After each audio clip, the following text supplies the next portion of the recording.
Assalamualaikum warahmatullahi wabarakatuh. Bapak, Ibu pensiunan PNS, prajurit TNI, anggota Polri, serta keluarga besar aparatur negara di seluruh Indonesia. Hari ini saya ingin meminta waktu beberapa menit saja, tapi mohon benar-benar disimak sampai akhir. Karena kabar yang sedang beredar ini bukan kabar biasa. Ini menyangkut hak, ini menyangkut kepastian, dan ini menyangkut harapan jutaan pensiunan di tanah air. Beberapa hari terakhir, media sosial, grup WhatsApp, bahkan obrolan di warung kopi dipenuhi satu isu yang sama. Disebutkan bahwa Presiden Republik Indonesia, Bapak Prabowo Subianto, telah menandatangani peraturan pemerintah terbaru tahun 2026 yang berisi penyesuaian gaji ASN aktif sekaligus pencairan, rapelan, dan THR bagi para pensiunan.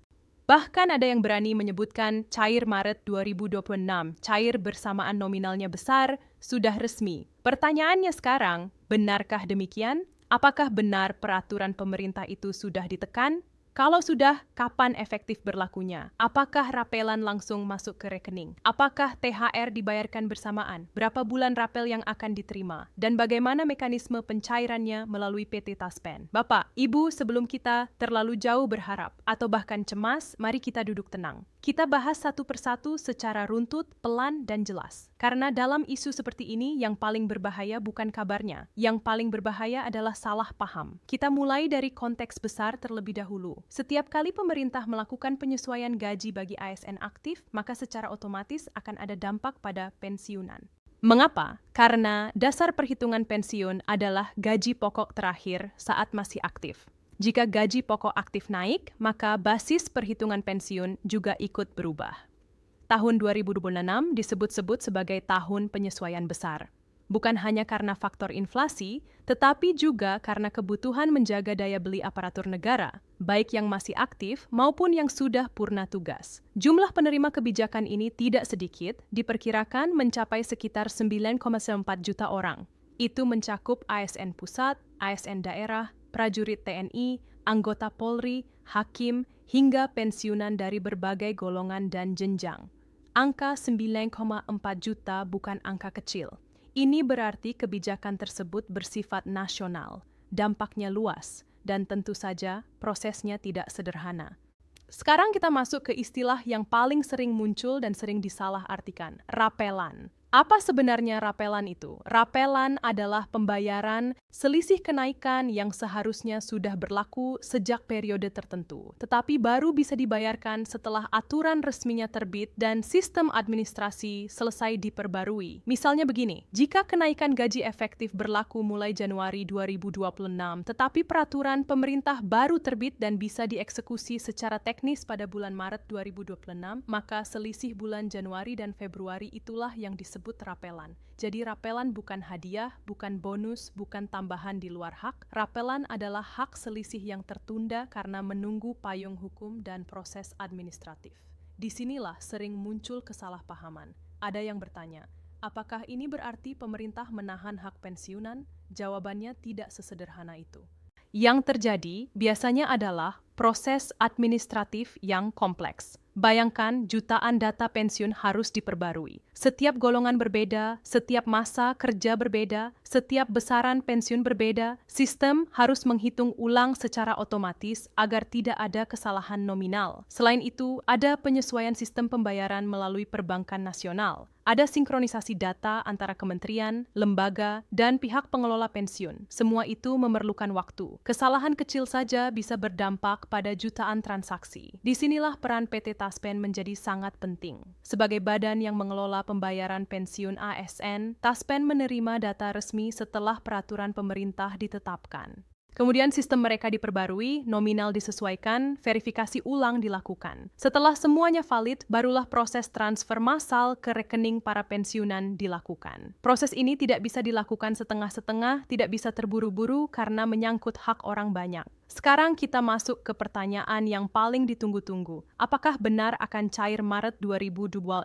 Bapak Ibu, dalam banyak kasus sebelumnya ketika kenaikan gaji efektif berlaku Januari, pencairan rapelan memang sering terjadi di bulan Maret atau April. Namun, itu sangat tergantung pada dua hal utama. Kapan peraturan pemerintah resmi diundangkan dan seberapa cepat aturan teknis dari Kementerian Keuangan diterbitkan. Tanpa aturan teknis, Taspen tidak bisa mengeksekusi pembayaran. Jadi, walaupun PP sudah ditekan Presiden, tetap harus ada petunjuk pelaksanaan dan petunjuk teknis. Disinilah kita perlu hati-hati terhadap judul-judul bombastis. Ada yang menulis resmi disahkan cair Maret pasti, padahal dalam praktiknya kata resmi dan cair adalah dua tahapan berbeda. Resmi berarti payung hukumnya sudah ada. Cair berarti sistem administrasinya sudah siap dan dana sudah ditransfer. Dua proses itu tidak selalu terjadi di hari yang sama. Sekarang kita bahas kemungkinan skema pencairan. Secara umum ada 3 skenario yang mungkin terjadi. Skenario pertama, serapan pelan cair lebih dulu. Setelah itu, THR menyusul menjelang Idul Fitri. Ini sering terjadi jika proses penyesuaian gaji selesai lebih cepat daripada penetapan komponen THR. Skenario kedua, rapelan dan THR cair bersamaan. Ini yang paling dinanti karena nominalnya tentu terasa lebih besar. Namun, skenario ini membutuhkan kesiapan sistem yang sangat matang agar tidak terjadi kekeliruan. Skenario ketiga, THR cair lebih dulu karena jadwalnya sudah pasti mendekati hari raya. Sementara rapelan menyusul setelah proses penghitungan selesai sepenuhnya. Dari ketiga skenario itu, mana yang paling mungkin? Jawabannya tergantung pada kecepatan regulasi dan kesiapan teknis. Tidak bisa ditebak hanya dari satu pernyataan atau satu unggahan media sosial. Sekarang kita bahas tentang nominal. Bagaimana cara menghitung potensi rapelan? Besaran rapelan tergantung pada beberapa faktor. Pertama, persentase kenaikan gaji pokok. Kedua, jumlah bulan yang dirapel. Ketiga, golongan terakhir saat aktif. Keempat, masa kerja. Misalnya kenaikan efektif Januari dan cair Maret berarti ada 2 bulan rapelan. Jika cair April berarti 3 bulan. Jika persentase kenaikan cukup signifikan, maka selisih 2 atau 3 bulan itu bisa terasa lumayan. Namun perlu diingat raplan adalah pembayaran satu kali untuk menutup selisih bulan sebelumnya. Setelah itu, pembayaran bulanan kembali ke nominal baru yang sudah disesuaikan bukan terus-menerus sebesar rapelan. Ini penting agar tidak terjadi salah persepsi. Jangan sampai ada yang mengira bahwa nominal besar yang masuk sekali itu akan sama setiap bulan berikutnya. Sekarang kita bahas tentang THR. Jika gaji pokok naik, maka dasar perhitungan THR juga ikut naik. Artinya, jika penyesuaian gaji sudah berlaku sebelum THR dibayarkan, maka nominal THR kemungkinan akan mengikuti dasar gaji baru. Namun sekali lagi, semua itu bergantung pada regulasi yang secara resmi diterbitkan. Bapak Ibu yang kami hormati, ada satu hal lagi yang sering membuat panik. Bagaimana jika sampai Maret belum cair? Pertama, pastikan rekening dalam keadaan aktif. Kedua, jangan langsung menyimpulkan ada masalah. Transfer jutaan rekening dilakukan secara bertahap. Ya, bisa saja ada selisih beberapa jam atau bahkan 1 hari antar bank. Jika sudah ada pengumuman resmi dan dalam beberapa hari belum juga masuk, barulah cek ke bank terlebih dahulu. Biasanya kendala lebih sering terjadi di sisi teknis perbankan daripada di pusat. Yang paling penting adalah menunggu pengumuman resmi dari pemerintah dan dari Taspen, bukan hanya dari potongan video atau pesan berantai. Sekarang kita masuk ke pertanyaan yang lebih mendasar. Mengapa pemerintah melakukan penyesuaian ini? Jawabannya sederhana, menjaga daya beli. Harga kebutuhan pokok meningkat, biaya listrik, air, transportasi, dan obat-obatan mengalami penyesuaian. Tanpa kenaikan daya beli, pensiunan bisa tergerus inflasi. Pemerintah perlu memastikan bahwa para pensiunan yang telah mengabdi puluhan tahun tetap memiliki kemampuan memenuhi kebutuhan dasar dengan layak. Inilah esensi dari kebijakan tersebut. Bukan sekadar angka, bukan sekadar transfer dana, tetapi bentuk penghargaan atas pengabdian panjang. Namun di sisi lain, kita juga harus realistis. Proses administrasi negara tidak bisa instan. Ada prosedur, ada tahapan. Ada sistem yang harus diperbarui dengan cermat. Karena itu pesan kami sederhana, jangan mudah terpancing judul yang terlalu sensasional. Jangan langsung menyebarkan kabar sebelum ada kepastian. Pastikan informasi berasal dari sumber resmi. Dan yang tidak kalah penting, ketika nanti dana benar-benar cair, kelola dengan bijak, prioritaskan kebutuhan utama, sisihkan untuk keperluan penting. Karena rapelan adalah pembayaran satu kali. Setelah itu kembali ke pola normal bulanan. Bapak, Ibu yang kami hormati, Sampai di sini kita sudah membahas konteks kebijakan, pengertian rapelan, alasan adanya tunggakan administratif, peran Taspen, kemungkinan waktu pencairan Maret 2026, skema yang mungkin terjadi hingga cara menghitung potensi nominal. Namun pembahasan kita belum selesai. Masih ada satu bagian penting yang harus kita kupas lebih dalam. Bagaimana sebenarnya proses dari sejak PP ditekan sampai uang benar-benar masuk ke rekening? Apa saja tahapan di belakang layar yang jarang diketahui publik dan apa risiko yang bisa menyebabkan keterlambatan? Semua itu akan kita bahas di bagian berikutnya. Untuk saat ini, satu hal yang bisa kita pegang adalah ini, hak tidak hilang. Proses mungkin membutuhkan waktu. Kepastian akan datang melalui jalur resmi. Tetap tenang, tetap cermat, dan tetap bersama kami agar tidak ketinggalan penjelasan lengkapnya. Bapak Ibu yang kami hormati, pada bagian pertama tadi kita sudah membahas dasar kebijakan, pengertian rapelan, kemungkinan skema pencairan, serta peran PT Taspen dalam proses pembayaran. Sekarang kita masuk ke bagian yang lebih dalam, bagian yang jarang dijelaskan secara rinci. Bagian yang sering luput dari perhatian, tetapi justru menentukan kapan dana benar-benar masuk ke rekening. Karena disinilah letak kuncinya. Banyak orang mengira prosesnya sederhana. Presiden menandatangani peraturan pemerintah. Setelah itu uang langsung cair, seolah-olah hanya perlu satu tanda tangan, lalu sistem otomatis bergerak. Padahal kenyataannya jauh lebih kompleks. Mari kita urutkan tahap demi tahap. Tahap pertama adalah penetapan peraturan pemerintah. Jika benar Presiden Prabowo Subianto telah menandatangani PP mengenai penyesuaian gaji dan dampaknya pada pensiun tahun 2026, maka dokumen tersebut harus diundangkan secara resmi. Artinya harus masuk dalam lembaran negara dan memiliki kekuatan hukum penuh. Namun sampai tahap ini saja, uang belum bisa dibayarkan. Tahap kedua adalah penyusunan aturan teknis. Biasanya Kementerian Keuangan akan menerbitkan petunjuk pelaksanaan dan petunjuk teknis. Di dalamnya dijelaskan secara detail berapa persen kenaikan, bagaimana perhitungannya, mulai berlaku kapan, bagaimana mekanisme pembayaran rapilan, serta bagaimana dasar perhitungan THR. Tanpa aturan teknis ini, Taspen tidak bisa memproses pembayaran karena Taspen bekerja berdasarkan dasar hukum dan angka yang jelas, bukan asumsi. Tahap ketiga adalah penyesuaian sistem. Bayangkan jutaan data pensiunan. Setiap orang memiliki golongan terakhir yang berbeda. Masa kerja berbeda, tunjangan keluarga berbeda. Ada yang masih memiliki tanggungan istri atau suami. Ada yang sudah tidak. Ada yang menerima pensiun janda atau duda. Semua itu mempengaruhi nominal akhir. Sistem harus menghitung ulang satu persatu walaupun dilakukan secara digital, tetap memerlukan pengujian agar tidak terjadi kesalahan massal. Kesalahan 1% saja bisa berarti puluhan ribu orang menerima nominal yang salah dan itu tidak boleh terjadi. Tahap keempat adalah sinkronisasi dengan perbankan. Taspen tidak memegang uang secara fisik di kantor cabang untuk dibagikan tunai. Semua pembayaran dilakukan melalui transfer bank. Artinya harus ada koordinasi dengan berbagai bank nasional. Data rekening diverifikasi ulang, status aktif atau tidak dicek kembali. Inilah mengapa seringkali ada imbauan agar pensiunan memastikan rekening tetap aktif. Tahap kelima adalah jadwal transfer bertahap D-transfer jutaan. Rekening dalam satu hari bukan perkara mudah. Biasanya dilakukan bertahap berdasarkan bank, wilayah, atau kelompok data tertentu. Karena itu wajar jika ada yang menerima lebih cepat, ada yang sedikit lebih lambat. Di titik inilah sering muncul keresahan. Ada yang sudah menerima, ada yang belum. Lalu muncul anggapan ada yang ditahan, ada yang dipotong, atau ada yang tidak kebagian. Padahal dalam banyak kasus hanya persoalan waktu teknis. Sekarang mari kita bahas lebih dalam soal rapelan itu sendiri.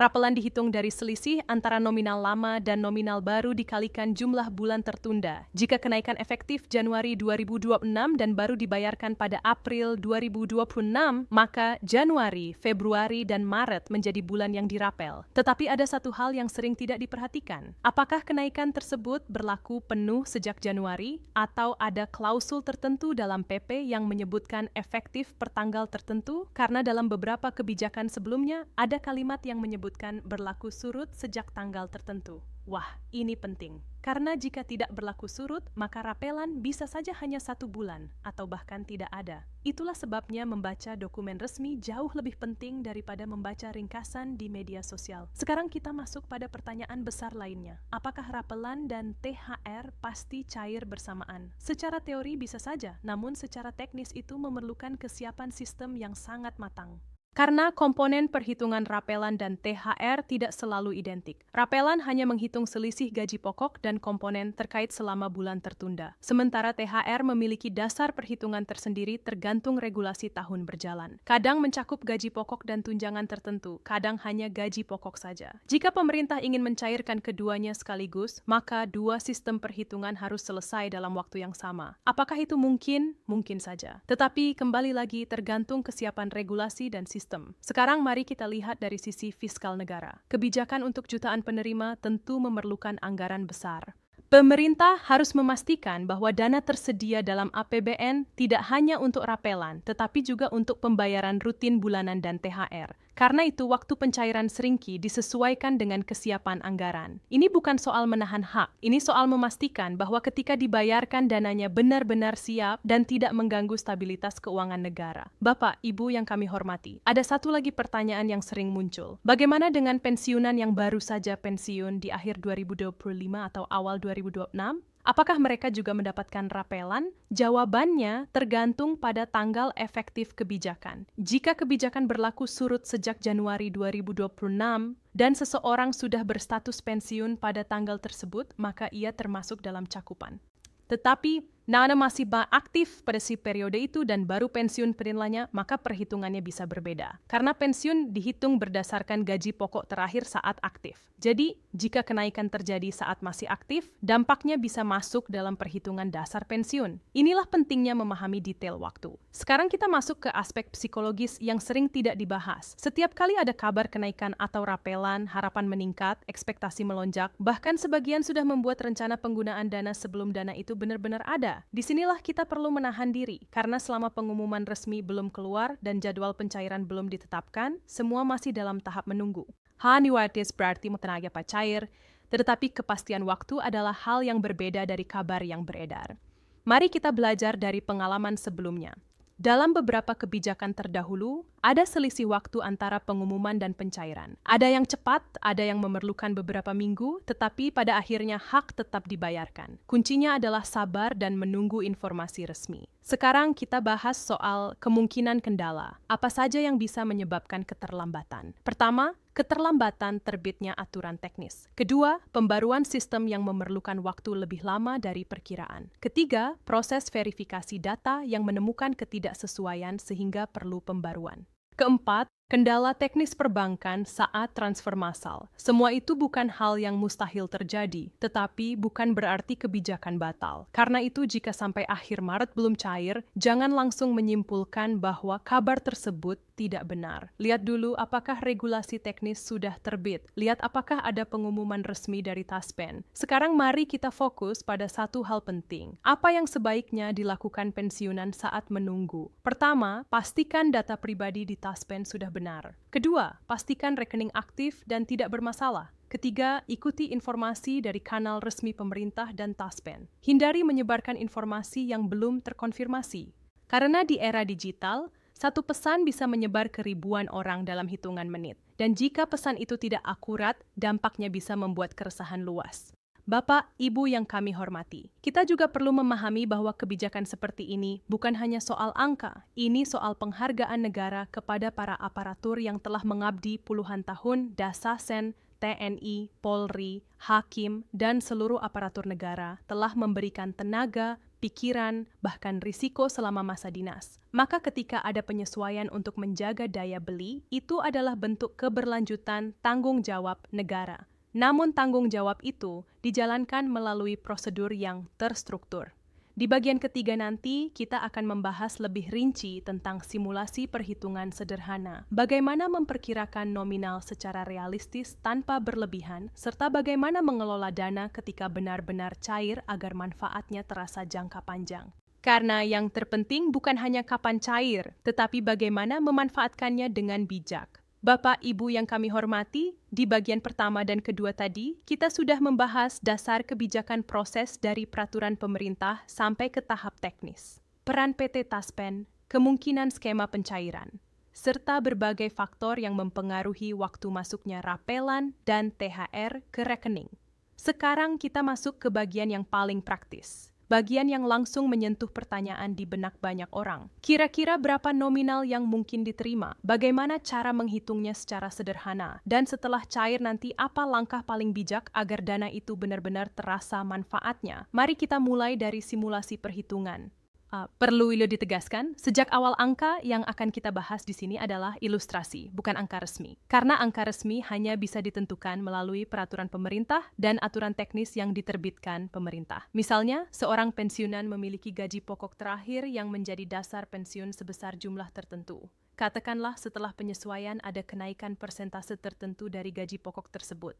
Maka selisih antara nominal lama dan nominal baru itulah yang menjadi dasar rapelan. Jika kenaikan efektif Januari 2026 dan pencairan baru dilakukan pada April 2026, berarti ada 3 bulan yang dirapel Januari, Februari, dan Maret. Selisih bulanan dikalikan 3 bulan. Itulah rapelan kotor sebelum memperhitungkan potongan sesuai ketentuan.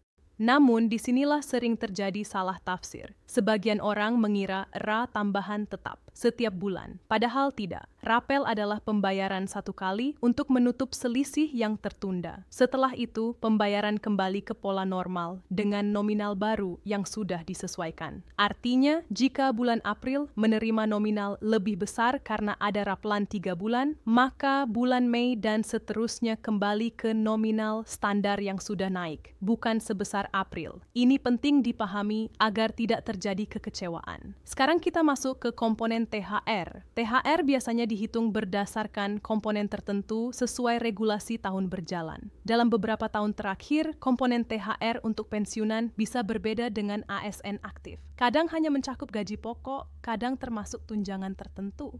Jika penyesuaian gaji sudah berlaku sebelum THR dibayarkan, maka besar kemungkinan dasar perhitungan THR mengikuti nominal baru. Namun sekali lagi, ini tergantung pada isi regulasi resmi. Karena itu, jangan mudah percaya pada angka-angka pasti yang beredar sebelum ada pengumuman tertulis. Bapak, Ibu yang kami hormati, mari kita bicara jujur mengapa isu ini begitu cepat menyebar dan begitu mudah dipercaya. Karena menyangkut harapan, karena menyangkut kebutuhan, karena di tengah kenaikan harga kebutuhan pokok, kabar kenaikan dan rapelan terasa seperti angin segar, biaya listrik naik, harga bahan makanan berubah, biaya kesehatan semakin tinggi, obat-obatan tidak murah. Semua itu membuat daya beli menjadi isu penting. Disinilah tujuan kebijakan penyesuaian menjadi relevan, menjaga daya beli pensiunan agar tetap stabil. Namun, menjaga daya beli bukan berarti menghilangkan seluruh beban ekonomi. Karena itu, ketika dana benar-benar cair, nanti pengelolaan menjadi kunci. Apa yang sebaiknya dilakukan ketika rapelan dan THR masuk? Pertama, jangan langsung menghabiskan seluruhnya. Pisahkan antara kebutuhan mendesak dan kebutuhan yang bisa ditunda. Kedua, jika memiliki kewajiban yang tertunda, prioritaskan yang paling penting dan berbunga tinggi. Jangan sampai dana satu kali habis hanya untuk pengeluaran konsumtif yang tidak mendesak. Ketiga, pertimbangkan untuk menyisihkan sebagian sebagai dana darurat karena rapelan adalah pembayaran satu kali. Setelah itu, penghasilan kembali ke pola bulanan biasa. Keempat, hindari tawaran investasi yang menjanjikan keuntungan tidak wajar. Setiap kali ada pencairan besar seperti ini, biasanya muncul pihak-pihak yang menawarkan skema cepat untung. Ingat, dana ini adalah hasil pengabdian puluhan tahun. Jangan sampai hilang karena tergiur janji manis. Sekarang kita bahas satu hal yang juga penting. Bagaimana memastikan informasi yang diterima benar, sumber utama tetap pemerintah dan Taspen. Jika ada pengumuman resmi, biasanya akan disampaikan melalui saluran resmi. Jangan hanya mengandalkan potongan video tanpa konteks atau pesan berantai tanpa sumber jelas. Bapak, Ibu juga perlu memahami bahwa proses negara berjalan dengan mekanisme hukum. Jika peraturan pemerintah benar-benar sudah ditekan Presiden Prabowo Subianto, maka dokumennya akan bisa diakses publik. Setelah diundangkan, transparansi regulasi adalah bagian dari sistem pemerintahan. Sekarang mari kita rangkum seluruh pembahasan dari awal hingga akhir. Pertama, rapelan adalah hak selisih yang tertunda, bukan bonus tambahan. Kedua, waktu pencairan tergantung pada beberapa tahapan. Penetapan PP, terbitnya aturan teknis, pembaruan sistem, dan kesiapan anggaran. Ketiga, ada beberapa skenario pencairan. Rapelan dulu, THR dulu, atau bersamaan. Semua tergantung kesiapan teknis dan regulasi. Keempat, nominal tergantung pada persentase kenaikan jumlah bulan yang dirapel, golongan terakhir, dan masa kerja. Kelima, transfer dilakukan bertahap melalui sistem perbankan sehingga kemungkinan ada perbedaan waktu masuk antara rekening. Keenam, pengelolaan dana setelah cair jauh lebih penting daripada sekadar menunggu pencairan. Bapak, Ibu yang kami hormati, satu hal yang perlu kita pegang bersama adalah ini. Hak tidak akan hilang, tetapi proses membutuhkan waktu. Negara memiliki mekanisme, Taspen memiliki sistem, perbankan memiliki prosedur. Semua bergerak dalam kerangka hukum dan administrasi yang terstruktur. Jika memang benar kebijakan sudah disahkan, maka tinggal menunggu tahap teknis selesai. Jika belum ada pengumuman resmi, maka yang paling bijak adalah menunggu dengan tenang sambil terus memantau informasi yang valid. Jangan sampai kita lelah lebih dulu karena kabar yang belum tentu tepat. Jangan sampai kita terpecah karena informasi yang tidak jelas sumbernya. Bapak, Ibu telah mengabdi puluhan tahun. Negara tidak menutup mata terhadap pengabdian itu. Penyesuaian yang dilakukan bukanlah hadiah, melainkan bentuk kesinambungan tanggung jawab. Akhir kata, tetap jaga kesehatan. Pastikan data dan rekening dalam kondisi aktif. Ikuti informasi resmi. Dan ketika dana benar-benar cair nanti, gunakan dengan penuh perhitungan dan kebijaksanaan. Semoga apa yang kita bahas dari awal hingga akhir ini memberikan kejelasan, ketenangan, dan pemahaman yang utuh. Wassalamualaikum warahmatullahi wabarakatuh. Yeah.